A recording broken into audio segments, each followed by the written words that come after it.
Patty soldiers. Happy Pride Month. In the best gay fashion, I'm drinking an iced coffee. And it was sunny earlier, but now it's getting cloudy, which during Pride Month I feel is a little homophobic, so I don't know what the light's gonna be like in this video. But like I mentioned in last week's video, I want today to be a whole video on my favorite underrated queer books. This is the time where a lot of people are starting to get into queer books or picking up a queer book for the first time, and I love that for you. But one of the things that comes up a lot when talking about queer books in queer book spaces is that, oh, only these 5 books ever get recommended by straight people reading queer books. And those books in particular are these ones. Song of Achilles by Madeline Miller, Red, White, and Royal Blue by Casey McQuiston, and They Both Die at the End by Adam Silvera. Not to say these books are bad, because I love all of these, but these tend to be in the middle of the discussion on how queer media is perceived by a broader audience and what parts of queerness are deemed okay for broad consumption. For example, all 3 of these have gay relationships between 2 men, masculine men. 2 of these books are written by white women. However, because these ones have been deemed more acceptable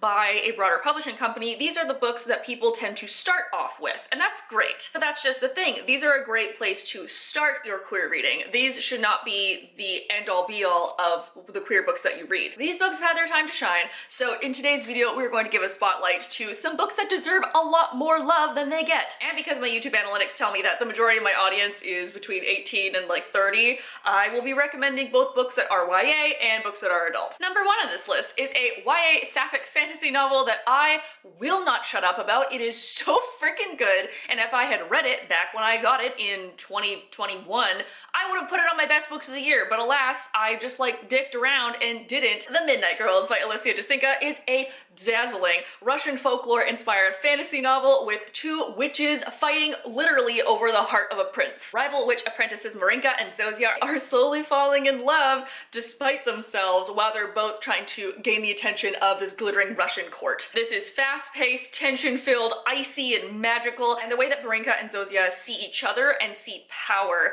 is a really interesting dynamic, especially as the 2 of them come to a bit of a realization about their witch overlords, overladies, the yagas that they serve. Better. Also, I was not expecting to like the character of Joseph the Prince as much as I did. I kind of thought he would just be this passive background character, but he comes into the story so much more than I was expecting, and I love him. I cannot wait to see how he plays into the story in the sequel. There better be a sequel, because I'm ready to rip someone's heart out to get one if there isn't. This next one is just so cute, and definitely for all the vloggers and book talkers in the audience. The Gravity of Us by Phil Stamper is a YA contemporary about the 2 sons of astronauts that are going to be going on the latest mission to Mars. Our main character Cal wants to be a journalist and has a ton of followers on this online video vlogging app. But when his family moves to the NASA base in Texas, he finds out that the entirety of this new mission is being televised, and he sees some behind the scenes things that make him question what the intent of this TV crew is. Along the way, he meets and becomes friends and falls in love with Leon, who is the son of another astronaut. And it's just this wonderful book about expectations and how you see yourself versus how others see you, especially in a media setting. And Leon's character is great because we do talk about mental illness and depression in just a very frank and open way. I really enjoyed and appreciated the open dialogue that Cal and Leon had, especially around having a bit of a parasocial relationship with somebody. It is out of this world adorable. So if you read They Both Die at the End and want something that's like a little more happy, check this one out next. My pizza's ready. All right, for number 3, we're gonna throw in an adult title here, and this is one of my all-time favorite adult fantasy novels, and that is The Bone Shard Daughter by Andrea Stewart. This is in a world where civilians need to give a shard of bone to their emperor that will fuel the magic that he does. Specifically, that he fuel bone shard constructs, which are these humanoid, sometimes, creatures that act as military and government. But the emperor has suddenly fallen sick, and our main character is Lynn, his daughter, who for some reason has no memory until she was 15 years old. Across the empire, parts of the continent are just disappearing and sinking into the ocean. And we have an ex-smuggler in the middle of these disappearing islands who is also trying to figure out how a love of his went missing at sea. See, this is the thing about queer books. This book is queer because there are queer characters in it, specifically the governor's daughter Renami and Jovis, our smuggler. And there is romance in this, but it is not about the queerness. It just has characters that are queer. And I think the way that people look at queer literature is that if it doesn't have romance or sex, then it is is not queer enough.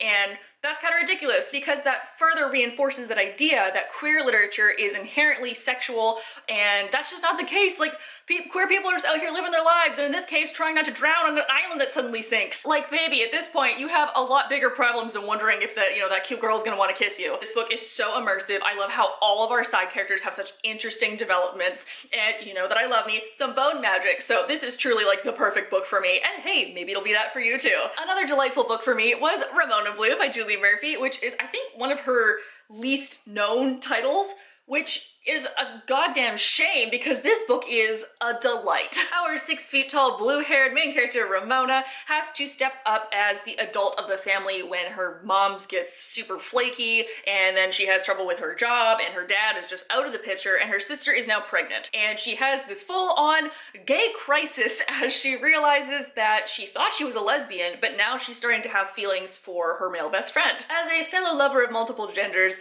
I really enjoyed this book because a lot of queer books are specifically one type of queer. Your typical gay book will have a sapphic romance or a gay romance, and it doesn't really go into the intricacies of what it means to be attracted to multiple genders. The message of this book is so great because it talks about not putting yourself into a box, even if that box is outside of the norm. And while we usually hear about it in a derogatory manner, like, growing up is an experimental time, and you can experiment with who you like and who you're attracted to, and it might change or it might not, and that's totally okay. Just remember, kids, the queer experience is not going to be the same for everybody, and you can float around until you find something that you think fits. Speaking of floating around, oh, I'm killing it at these segues today.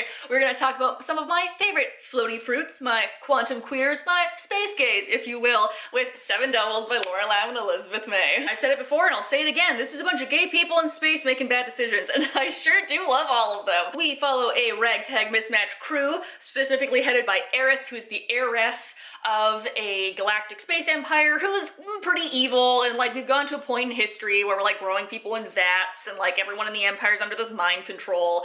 It's bad. So Eris joins the rebellion to take down her tyrannical father, and on a mission, she and a rival pilot end up finding some stowaways that know more about the empire than they ever could. And like, is there a single straight person in here? Questionable. But the queer femme-found family in this book makes me so happy. This is a older YA / new adult sci-fi, and what I like about this is that it has the action and the pacing and even some of the tight-knit relationships of like a YA or a more adult sci-fi, but it's not, you know, there's no like quantum physics in it, thank God. There's just enough wibbly-wobbly timey-wimey stuff in there that you're like, I totally know what that means. Yes, I am smart enough to know. Sounds legit. Like, that's basically how I got through one of my astronomy classes. Just fake it till you make it, baby. Now here's a book recommendation for the elusive A of the LGBTQIA+ community, which stands for either ace or aro, so people that are asexual or aromantic. This category is slowly becoming more known and more written about, which is great. Leave all of your aro ace recs down below. But the one that I always recommend is from actually a local author to my area, and like, we've chatted before, she's very cool. That is the YA paranormal thriller that is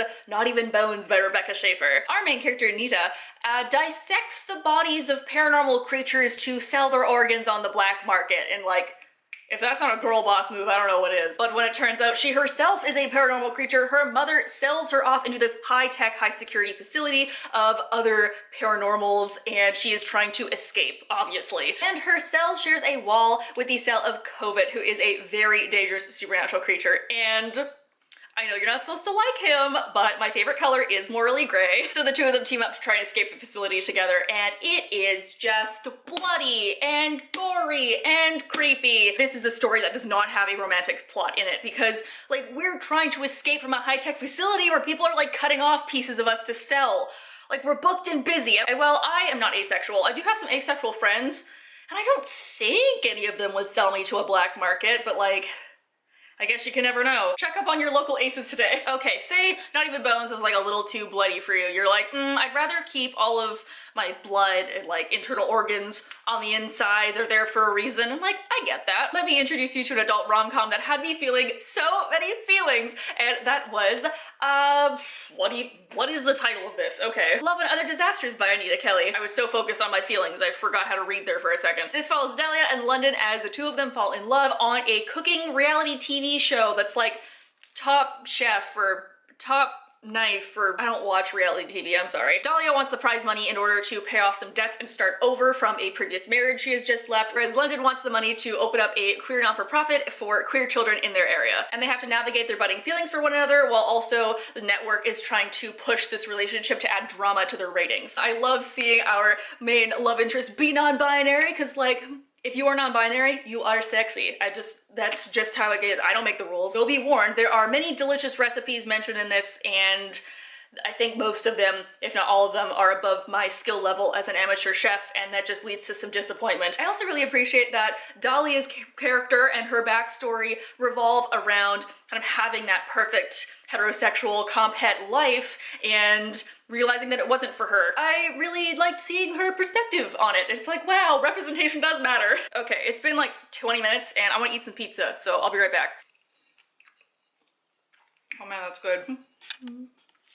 Okay, put new lip gloss on, we're back on track. Even though it has no similarities, I'm going to compare this next book to the movie Stardust, which I think was like in 2007 or 2008 or something, and it's an adaptation of the Neil Gaiman book, because the people that I know that watch it like love it and think it's so great, but most people have no idea what it is. Like when this book first came out, I swear, everybody on my Twitter and Instagram and like YouTube was hyping the shit out of it for good reason.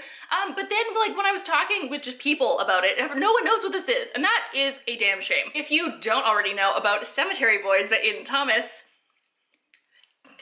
ta-da! You're welcome. This centers around a trans boy named Yidril, who is part of a family of witches, and he wants to do the magical inductory ceremony as a brujo instead of a bruja. But when he strikes out to do it on his own, he accidentally summons the ghost of this cute boy that happens to go to his high school, which is like kind of a problem because someone's dead in that scenario. But Yidril and Julian strike a deal that Julian is going to help figure out where all these missing brujos are going, while Yidril finds a way to be able to send Julian back to wherever he's supposed to be. It's this Latinx ragtag paranormal mystery full of ghosts and food that really takes a look at queerness and family and ancient Mayan gods. Truly, if there was a rating system of like pantheons to not fuck with, Aztec and Mayan gods absolutely are at the top of that scale. Aidan Thomas himself is trans, so it goes a lot into the trans experience in Latinx culture and Latinx family, while having this very sweet, we're not so different you and I love story. And while you could say, oh, this is like a fall Halloween book, like I mentioned earlier, Russian folklore never goes out of style, and spooky season is all year round. You don't need the excuse of leaves falling off the trees, summon your local ghost today. All right, very opposite ghost hunting in any capacity is this next book, which is one of my favorite,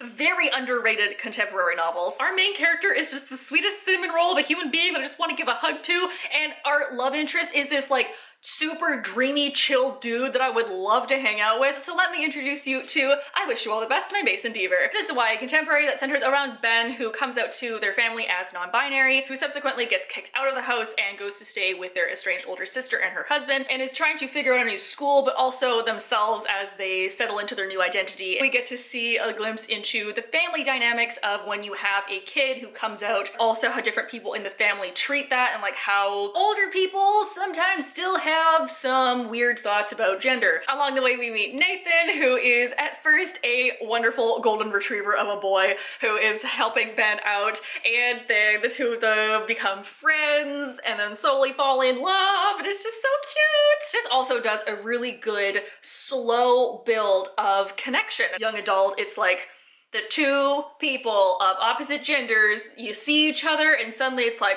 ooh, damn, romance is happening. But in here, it is a more gradual push of acquaintances to friends to people that you just feel close with. The best way I can describe this book is that it is an ungendered hug, and who doesn't want that on their shelf? Okay, it is very warm in here. All my ice has melted, but I can't open my window until I've yelled about one more book. So let's get on that. Lastly is a beautifully written adult fantasy novel that has one of the most drop-dead gorgeous covers I have ever seen in my life. Okay, are you ready? Are you ready? I don't know if you're ready. You better get your sunglasses on, okay? Okay, here we go. Ah, they're gorgeous. Black Sun by Rebecca Roanhorse is a pre-Columbian Americas-based folklore novel that has to do with a dark god coming back from somewhere, the afterlife, the underworld, We don't know. Follow prophecies and political alliances across a cast of characters, some priests and cults in the city of Tova who are waiting for the Dark One to return, as well as a privateer captain who takes aboard a passenger who has a dark fate attached to him. There's blood magic and matriarchal mermaid societies and dark magic witches and the end of the world. We have some cool creatures, we have some cool societal structures, we have a lot of discourse on gender. We also have some neo-pronouns. That's fun and fresh. Also, you could just say crow god and I'm on board. Oh, the world building is so immersive and imaginative, and just the minute details that she focuses on really sell the whole thing, so you can absolutely just immerse yourself in this world. Flipping pages being like, oh my god, what's gonna happen next? What about that cult leader? What about the sun priest? What about this guy with his eyes sewn shut? And the sequel just came out, and it's my birthday next month, so we'll see what happens. So there you have it. There's a list of 9, 10, however made it into the final cut of this video, of new queer books to check out and give some love to. This video especially, I will ask that you leave down below in the comments what your favorite underrated queer book is, because, I mean, there's so many more nowadays, and that's great, but also there's so many older ones that are kind of only now getting promoted or getting marketed. We're all just accepting the fact that queer people exist and we like stories about them. And truly, if I'm given an option to read a straight book or a queer book, like, I'm gonna go with option B. I hope all of you are having a good Pride Month so far. I hope to do a queer book related video every week of this month. When do I upload stuff? I don't know, once a week. I'll just say once a week. I'm hoping to do some kind of queer book related video every week this month, so I don't know, set reminders or hit the bell or do whatever it is that you're supposed to do as a subscriber. Even though it's a little after 6 p.m, I'm gonna finish my coffee and then use all that energy to put away all the books that I pulled out of my shelf for this. You know where to click to like the video, you know where to click to subscribe. I hope you guys are all having a nice day wherever you are, and I will see you all next week. Bye!